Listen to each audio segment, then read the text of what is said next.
I was so excited. I had been invited to perform at a national festival in Illinois, joining a stellar lineup of famous storytellers.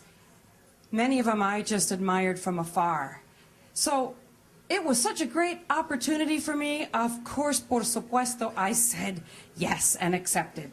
Now, this storytelling festival was held at a state-of-the-art performing arts center, complete with a gorgeous theater and sound and lighting engineers, many of them moonlighted for the Oprah Winfrey Show. To this theater, baby, let me tell you, this was my kind of venue. Now, as I waited in the wings, stage left, for my turn, I happened to take a peek and I spotted my Cuban cousin Denise sitting in the audience. Great! She obviously got my email. I was going to be in the area.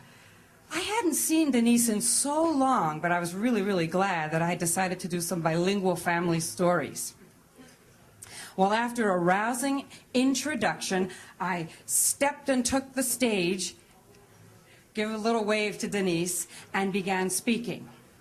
As my story unfolded, I felt a little moisture in my right nostril. I thought, I'm catching a cold.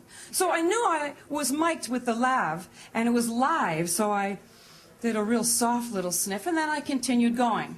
Well, by the next sentence, I felt like a little more moisture was there, and I thought, geez, what's going on? Maybe it's the dry air. Well, I kept going, and I took another little sniff, and then casually kind of wiped my nose with my finger, and I continued with the story. But a quick glance at my finger and a look at the MC, who was now rooting through her pocketbook looking for a tissue, my worst nightmare was revealed. It was red. I was having a nosebleed on stage for no apparent reason. No, I had not been picking. Suddenly, the nose gave way and the drip headed south. I took another quick sniff and another little wipe as I looked at the MC, and she kind of shrugged that she didn't have anything. She'd come up empty. I didn't know what to do. Ay, Dios mío, ay, caramba, what am I going to do? What am I going to do? I looked over and I thought to myself, maybe the ASL interpreter is there and she didn't even notice, so I looked at her.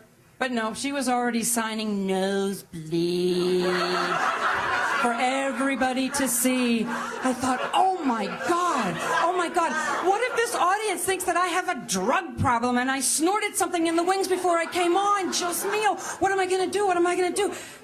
Well, I looked at the audience and I went, excuse me, does anybody have a tissue? I seem to be having a little nosebleed here. Well, two different women were raising Kleenex, and one came running up to the stage to rescue me, and I looked, and then I turned my back and kind of wiped and pinched and sniffed, and then I turned back around, and everybody was silent. So I took a smile, and I said, thank you. Thank you so very much for your patience. I'm sorry, I never, ever get nosebleeds. I don't know. Maybe it's the difference in the altitude here. Or menopause. With that, I looked at my cousin, she laughed at me, and I made the audience promise that they were not going to stare at my nostrils for the rest of the performance, and it went on without any interruption, and I'm happy to report that my nose, la nariz, behaved itself. Ay, ay, ay. Muchas gracias.